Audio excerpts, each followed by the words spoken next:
Hello everyone, I hope आप सब ठीक होंगे। चलिए आज का वीडियो देख रहे हैं हम promotion mix and the factors affecting promotion mix.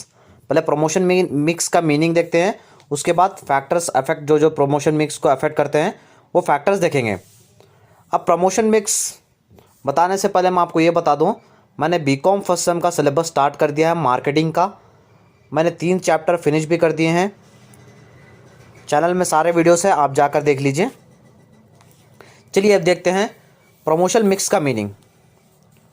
Promotion mix का मीनिंग यह आ गया meaning, the promotion mix refers to the blend of several promotional tools used by the businesses to create, maintain and increase the demand for the goods and services. Promotion mix मतलब जो बहुत ही सारे blend of several promotional tools, बहुत ही सारे travels promotional tools का इस्तेमाल करते हुए एक बिजनेस अपने गुड्स की या तो फिर अपने सर्विसेज की डिमांड पैदा करता, या तो फिर मेंटेन रखने के लिए या तो फिर डिमांड इंक्रीज करने के लिए इसका इस्तेमाल करता प्रमोशन मिक्स का।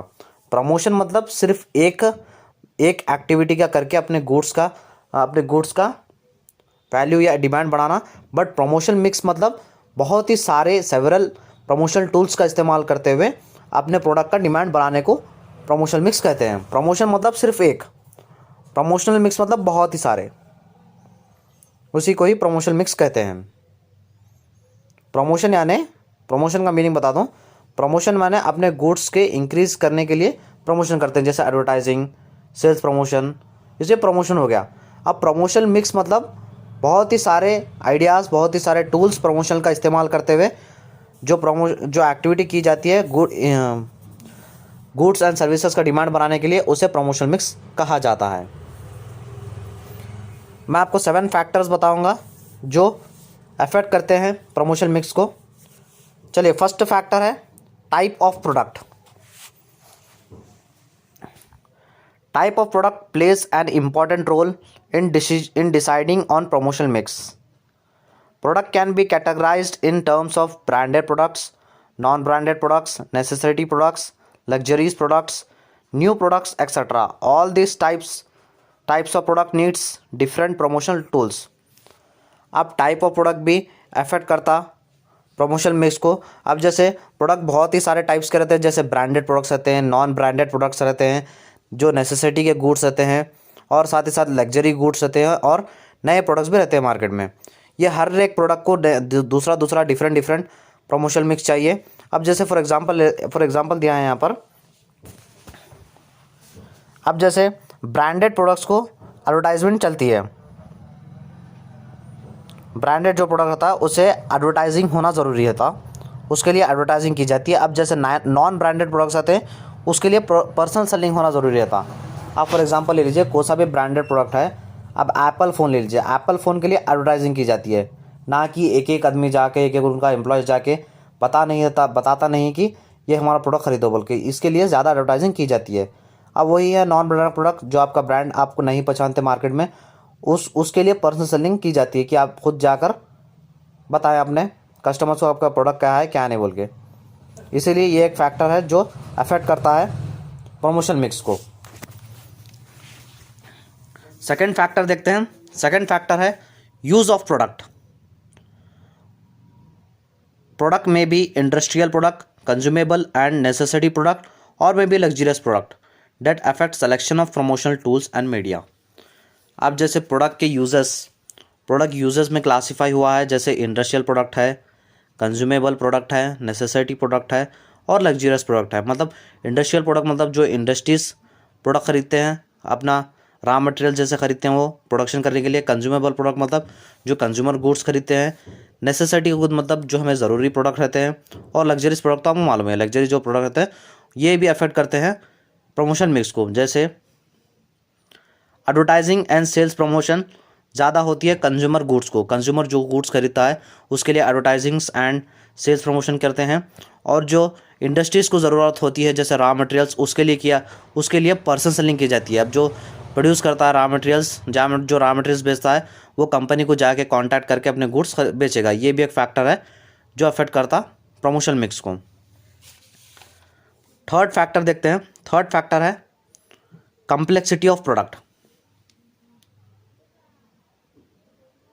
Product complexity affects the selection of promotional tools. Personal selling is more effective for complex, technical, risky and new developed product as they need personal explanation on observation. On the other hand, advertising is more suitable for simple and easy handled products. अब product की complexity भी affect करती है promotional tools को, जैसे यहाँ पर example दिया है। अब पर्सनल सेलिंग बहुत ही ज़्यादा इफेक्टिव है, जैसे कोई गुड्स हार्ड रहते हैं या तो फिर टेक्निकल रहते हैं या तो फिर रिस्की रहते हैं, उनके लिए पर्सनल सेलिंग क्यों ज़रूरी रहती है, क्योंकि उसका उन्हें एक्सप्लेनेशन चाहिए और ऑब्जर्वेशन चाहिए। जब आपका एक एम्प्लॉय या तो फिर आपका एक एम्प्लॉय जाकर बताएं कि इसका गुड्स कैसे इस्तेमाल करते हैं, कैसा नहीं, अगर रिस्की प्रोडक्ट रहा, कॉम्प्लेक्स प्रोडक्ट रहा, तो इसमें पर्सनल सेलिंग ज़रूरी है। बट जब अब सिंपल एंड ईजी प्रोडक्ट रहता है तो उसके लिए एडवर्टाइजिंग बहुत ही सूटेबल है। ये एक फैक्टर है जो अफेक्ट करता प्रमोशन मिक्स को। अब फोर्थ फैक्टर देखते हैं। फोर्थ है fund available for market promotion. Funding भी बहुत ही ज़रूरी है मार्केट में, ये भी एक फैक्टर है जो प्रमोशन मिक्स को अफेक्ट करता। Financial capacity of A company is a whittle factor affecting promotion mix. Advertising through television, radio, newspapers and magazines is too costly to bear by financial poor companies, while personal selling and sales promotions are comparatively cheaper tools. Even the company, अब जैसे जैसे जो company खर्चा कर सकती है वो भी एक बड़ा फैक्टर है जो अफेक्ट करता है प्रमोशन मिक्स को। अब जैसे एडवर्टाइजिंग आपको देना है टेलीविज़न में, रेडियो में या न्यूज़पेपर में या मैगजीन में, ये बहुत ही कॉस्टली रहता है, ये आपको महंगा पड़ता एक कंपनी को। जो कंपनी नई चालू हुई ये ज़्यादा बियर नहीं कर सकती, उनके लिए पर्सनल सेलिंग या तो फिर पॉम्पलेट्स, बैनर्स, ये सब उनके लिए ईजी रहता, चीपर कॉस्ट रहता। ये बताया गया है, ये एक फैक्टर है जो अफेक्ट करता। जिस कंपनी के पास फाइनेंस नहीं रहता या तो फिर पैसा नहीं रहता, वो ये एक फैक्टर है जो उनके लिए अफेक्ट करेगा। अब बढ़ते हैं फिफ्थ फैक्टर की तरफ। फिफ्थ है type of market. Type of market और consumer characteristics determine the form of promotion mix. Education, location, income, personality, characteristics, knowledge, bargaining capacity, profession, age, sex etcetera are the important factor that affect the company strategy. अब type of market भी एक factor है जो affect करता promotion mix को। यहाँ पर कुछ एग्जाम्पल दिया गया है, जैसे education, location, income, personality, characteristics, knowledge, bargaining capacity, profession, age, sex etcetera. ये भी ऐसे फैक्टर्स है जो प्रमोशन एक्टिविटीज़ को अफेक्ट करेंगे। ये था फिफ्थ फैक्टर। अब बढ़ते हैं सिक्स्थ फैक्टर की तरफ। सिक्स्थ फैक्टर है साइज ऑफ ए मार्केट। वहाँ पर टाइप ऑफ मार्केट था फिफ्थ में, यह है size of the market.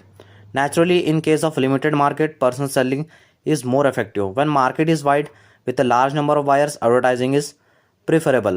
Place is also an important issue. Type of message, language of message, type of sales promotion etc.